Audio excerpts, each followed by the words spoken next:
Olá, no Repórter Eco de hoje você viaja com a nossa equipe até uma fazenda do interior paulista para conhecer a agrofloresta, sistema que produz alimentos saudáveis sem destruir o solo. Conheça também duas frutas que são aliadas da saúde. E ainda um mestre ceramista cria obras de arte com barro e respeito à natureza. Para criar as peças, Shugo Izumi usa argila reciclada e água da chuva. Uma pesquisa mostra que a jabuticaba e o jambo podem ajudar a combater a obesidade e a perda de memória. E no lugar do eucalipto, o herdeiro desta fazenda decidiu cultivar legumes e verduras na mesma área onde uma floresta foi semeada.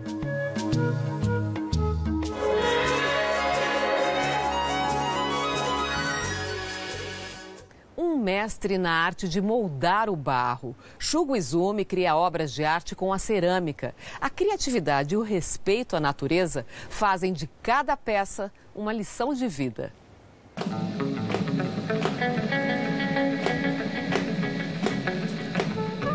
O pé golpeia o torno com velocidade. As mãos dão vida ao barro. Não é de hoje que a cerâmica domina a vida de seu Shugo Izumi. Não sei outra coisa, né? Só cerâmica só. Seu Izumi desembarcou no Brasil no início dos anos de 1970, em busca de novas oportunidades em uma terra nova. Eu migrei agrônomo, né? Mas perdi saúde com, acho que é agrotóxico. Que meu amigo imigrou ceramista mesmo, e eu aprendi com ele, né? Do barro aprendeu a tirar preciosidades nessa cerâmica que funciona há mais de 40 anos na região de Atibaia, interior de São Paulo. A argila vem do solo das plantações de flores. A cada dia, uma parte é mergulhada na água captada da chuva pelo ajudante William. Coloca nesse tubo de poço, né? Isso é um tubo de poço com água. Aí você deixa mais ou menos um dia aqui, sabe? Para poder derreter bem. Aí depois, no outro dia, deixa batendo com água. Aí essa areia vai ficar no fundo do poço. Aí por cima vai ficar só a argila limpa. Aí a gente pega, manda para lá, no outro reservatório que tem lá na frente. Para lá vai só argila, aqui vai ficar só areia grossa. Só que mesmo assim, ela tem um resíduo que fica de areia mais fina, sabe? Aí essa areia também é tirada. Aí de lá, tem um reservatório, eu passo para a primeira caixa. Aí da primeira caixa vai ficar esse resto de resíduo de areia. Aí para cá, fica somente argila. Do tanque, a argila vai para a bancada secar. Quando a argila já não resiste mais à pressão dos dedos, vai para o torno virar arte. O senhor gosta bastante da natureza, né? Por quê? Por quê? Por quê?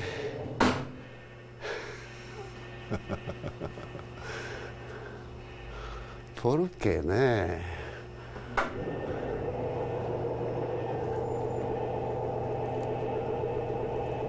Bastante pessoas do mundo, né? O material não é muito, então precisa respeitar a natureza e menos lixo. Vasos, pratos vão para o forno alimentado com resíduos de madeira de uma marcenaria vizinha. Receita trazida do Japão, o forno foi construído em aclive. A primeira câmara mais baixa, a última mais alta para aproveitamento do calor, que aqui pode chegar a 1.300 graus Celsius. A queima dura 24 horas e são necessários 5 dias para esperar o forno esfriar. Meu pai gosta de falar que a gente brinca com fogo, brinca com terra. Dependendo da semana a gente tá no forno, então tá brincando de fogo. Aí tem essa parte do peneira barro que é com água, né? E são recursos que a gente tenta reaproveitar da melhor forma possível. O que der para reutilizar, a gente reutiliza e tentar não ter tanto impacto para o meio ambiente. De tanto ver o barro dançar nas mãos competentes do pai, o filho Rafael decidiu seguir o exemplo. São dele os dragões, as caretas que dão traços de obra de arte aos vasos. Eu acho que eu não sirvo muito para escritório e essas profissões mais sérias, assim. Aqui a gente consegue trabalhar de chinelo, é bem tranquilo. É uma satisfação muito grande você fazer um objeto que as pessoas gostem e que saiu assim do nada, né? De um pedaço de argila, você conseguir modelar alguma coisa, dá uma alegria muito grande. Depois, as peças queimadas ganham tinta e uma mão de esmalte caseiro, também aproveitando o que iria para o lixo. A cinza do eucalipto a gente usa para fazer o esmalte, né? O esmalte são vários minerais misturados, é como se fosse uma areia, e a cinza ela ajuda a derreter, né? O esmalte é como se fosse um vidro colorido por cima da argila. Da argila nasce beleza, jarros, garrafas, potes coloridos e únicos que levam 2 meses para ficar prontos. São vendidos no Brasil e no exterior. Shugo Izumi é um homem de muito talento e de poucas e certeiras palavras. Vida? Acho que é simples, né? Vida também. Cerâmica é simples, vida também é simples. Não precisa ganhar bastante, só para comer, não é? E vida também é simples, não é?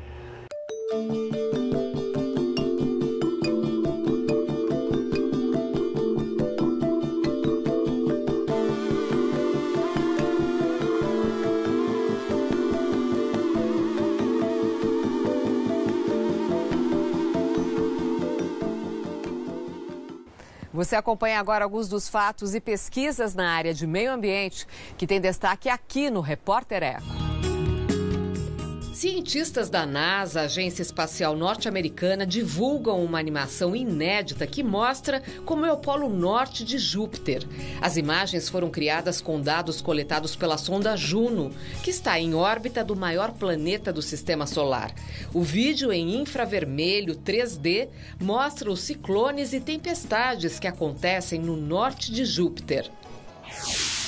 Pesquisa feita por cientistas brasileiros e peruanos revela que poços cavados na bacia amazônica têm níveis altamente tóxicos de arsênico, composto do arsênio, além de manganês e alumínio. A presença desses elementos químicos, descoberta em amostras colhidas em 250 lugares, é natural e não causada por poluição. Em níveis elevados, podem causar graves danos à saúde. Moradores de comunidades rurais acabam correndo risco ao cavar poços para beber a água subterrânea, porque vários rios da região estão contaminados pelas atividades de mineradoras e de indústrias. O ICMBio, Instituto Chico Mendes de Conservação da Biodiversidade, aprova plano para preservar 41 espécies ameaçadas no Cerrado e Pantanal. A meta é reduzir a caça e restaurar em 5 anos os ambientes naturais onde vivem os animais em risco de extinção. O plano inclui a proteção de peixes, anfíbios, répteis e primatas como o macaco-prego. O governo federal criou 5 unidades de conservação, entre elas o Parque Nacional e a Área de Proteção Ambiental Boqueirão da Onça, no interior da Bahia. O parque e a APA juntos têm 800 mil hectares de mata nativa. Formam uma das maiores áreas de caatinga, bioma só encontrado no Brasil, mas pouco preservado no país. O Boqueirão da Onça é um refúgio natural de vários animais, como a onça pintada.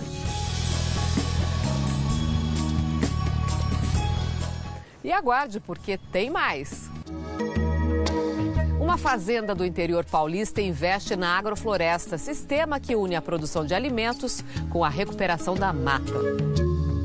E a seguir, uma pesquisa revela que a jabuticaba e o jambo podem ajudar a combater a obesidade e a perda de memória. Repórter Eco volta daqui a pouco.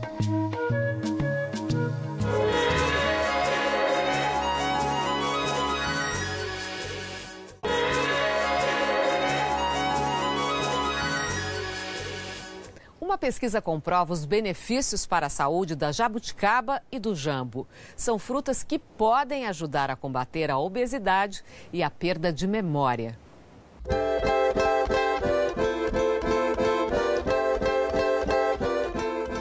Uma imagem com sabor de infância, o pé carregado de jabuticabas. Elas nascem grudadas aos troncos e quanto mais roxa a casca, sinal de que estão maduras.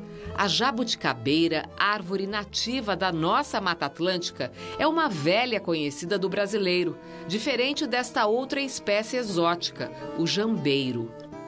Esta é a árvore que dá o jambo vermelho, espécie frutífera nativa da Malásia, país que fica no sudeste da Ásia. Embora não seja brasileiro, ele pode ser encontrado nas regiões norte, nordeste e sudeste. E pelo que os pesquisadores da Universidade Estadual de Campinas descobriram, tanto o exótico jambo quanto a nativa jabuticaba podem ser grandes aliados da saúde humana. Publicado em uma revista científica alemã, o trabalho de doutorado da nutricionista Ângela Batista teve como orientador o professor da Unicamp e engenheiro de alimentos Mário Marostica. A pesquisa revelou os benefícios das duas frutas para problemas de memória causados pela obesidade. O acúmulo de gordura impacta a cognição e compromete a ação dos neurônios, explica o orientador. Nós percebemos que a ingestão dessas frutas reverte essa perda de memória ocasionada pela obesidade. Nós fizemos isso em testes de memória e com dados bioquímicos convalidando os resultados obtidos em testes de memória. Agora, esses resultados foram obtidos após quanto tempo de consumo dessas frutas? 3 a 4 meses. A jabuticaba já é pesquisada neste laboratório da Faculdade de Engenharia de Alimentos desde 2008. Mas o jambo é uma fruta muito nova para os pesquisadores e se mostrou promissora. Importante dizer que não existem pesquisas relacionadas ao jambo. Nós estudamos a sua composição química, percebemos que ele tem uma grande quantidade de fibras e polifenóis e que ele consegue realmente ser antioxidante também no nosso organismo e consegue reverter a perda de memória ocasionada pela obesidade em modelos animais. Os testes realizados em laboratório com a casca da jabuticaba e com polpa e casca do jambo vermelho revelaram que o consumo diário das duas frutas ricas em fibras e substâncias antioxidantes ajudou a resgatar a memória comprometida pelo acúmulo de gordura.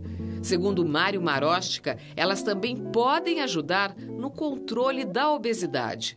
Elas ajudam realmente a melhorar a obesidade. Eu não quero dizer que a pessoa vai realmente, ao ingerir uma jabuticaba ou jambo, a pessoa vai emagrecer de uma hora para outra. Isso não é mágico, né? Então, isso está relacionado à prevenção no dia a dia, mas elas, por terem a quantidade grande de fibras, por exemplo, elas ajudam no controle do apetite. Elas diminuem a inflamação que está relacionada com a obesidade, elas diminuem a resistência à insulina relacionada à obesidade e também nós descobrimos um ponto a mais, elas ajudam a melhorar a memória. O estudo sobre a ação da jabuticaba e do jambo no campo da memória deve prosseguir. Mas é bom lembrar que estas frutas estão disponíveis nos mercados. O consumo delas pode ser um hábito muito saudável. É importante que fique claro que os alimentos devem ser entendidos como agentes de prevenção, ou seja, alimentos que devem ser ingeridos todos os dias e não um medicamento que você toma quando já tem um quadro instaurado. Então, a prevenção realmente acontece no dia a dia. Todo dia você tem que ingerir alimentos saudáveis para balizar a sua saúde ao longo do tempo.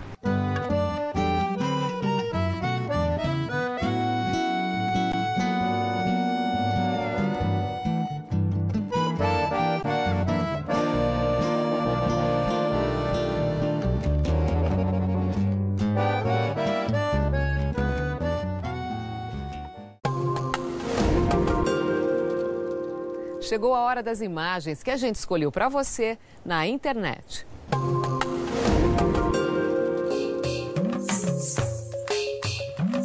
A Grande Muralha Verde.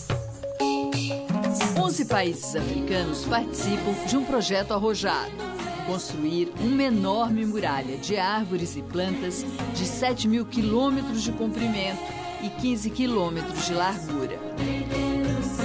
O corredor verde vai cruzar o continente de oeste a leste, desde o Senegal, no Atlântico, até o Djibouti, no Golfo de Aden, passando por 2 grandes desertos, o Saara e o Sahel. O objetivo é recuperar o solo, garantir produção de alimento, reter água e impedir o avanço da desertificação intensificada pelo aquecimento global. Só no território senegalês, mais de 11 milhões de árvores já foram cultivadas. Mais de 20 países estão envolvidos no projeto, que começou em 2007 e deve estar concluído até 2030. O custo estimado é de 8 bilhões de dólares, cerca de 26 bilhões de reais. O Banco Mundial, ONU, União Africana e os Jardins Botânicos do Reino Unido permanecem na busca de fundos para dar continuidade ao plantio. A Grande Muralha Verde, símbolo de esperança de um futuro melhor para milhões de pessoas na África.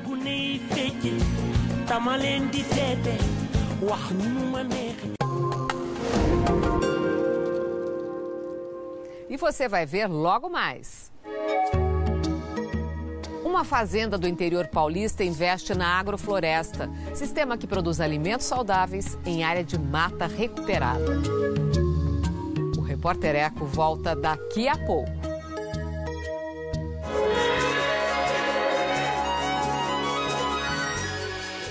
Técnica adequada de cultivo e respeito ao meio ambiente, é possível garantir comida nutritiva, variada e sem o uso de agrotóxicos. É a agrofloresta, sistema que estimula o plantio de espécies agrícolas e florestais em uma mesma área.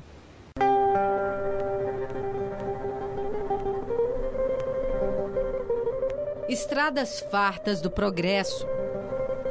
Florestas fartas de vida, uma ao lado da outra. É assim no Vale do Paraíba, em São Paulo. Numa região onde as indústrias se proliferam, as tradições sobrevivem à força bruta.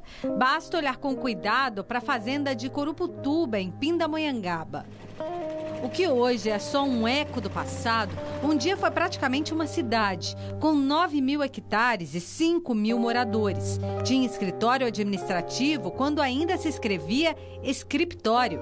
E uma igreja construída para celebrar o fim dos conflitos da Revolução de 1932.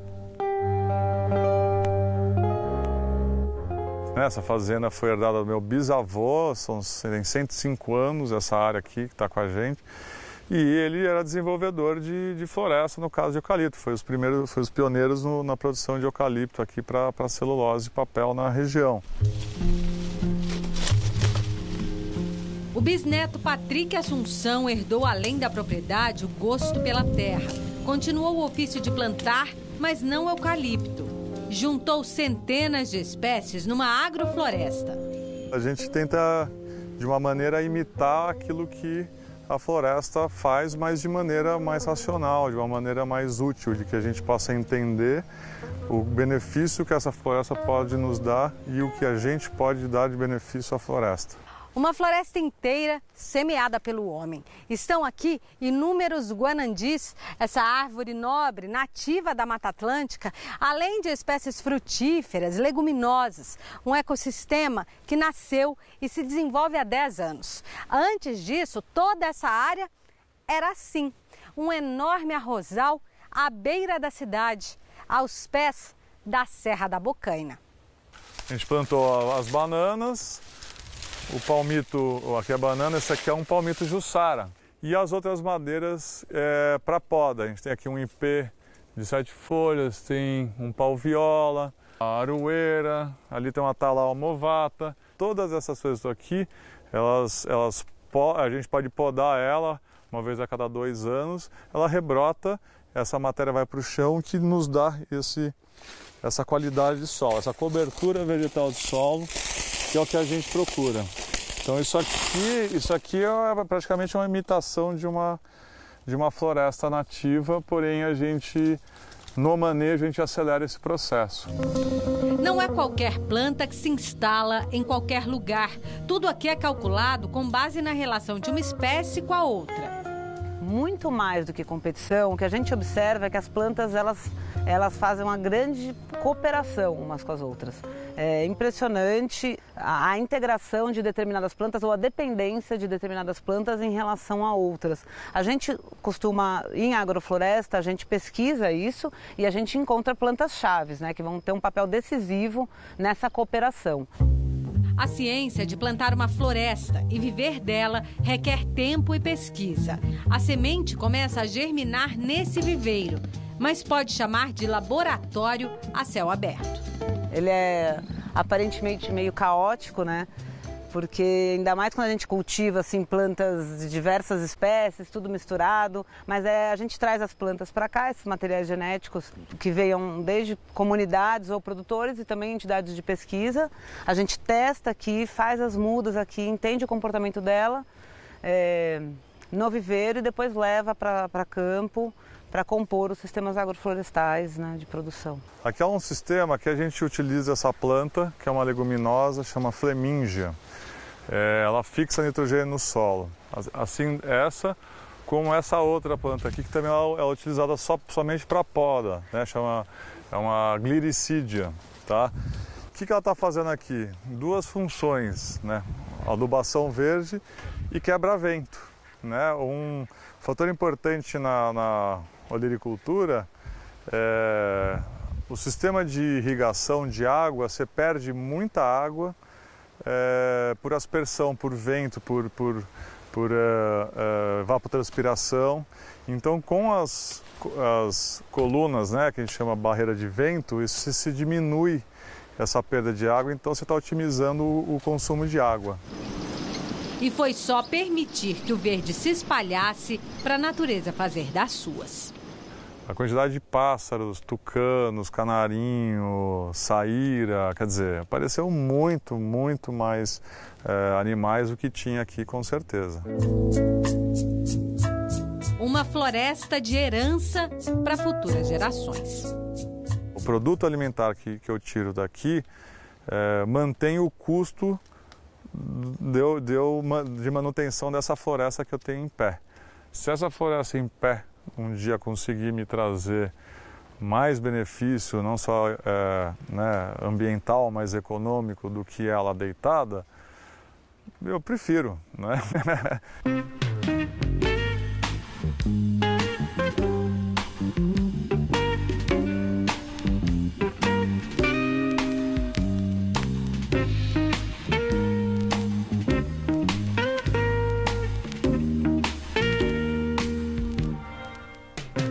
E você pode rever as reportagens pelo Cultura Digital. Baixe o aplicativo gratuitamente no seu celular. Acompanhe também o programa pelo youtube.com/repórtereco TV Cultura. E não esqueça de curtir a nossa página no Facebook. E a gente encerra hoje com o pensamento do famoso arquiteto e paisagista Roberto Burle Marx. Gostaria que os que viessem depois de mim pudessem, pelo menos, ver alguma coisa que lembrasse o país fabuloso que é o Brasil, do ponto de vista botânico, dono da flora mais rica do globo. Repórter Eco, até o próximo programa.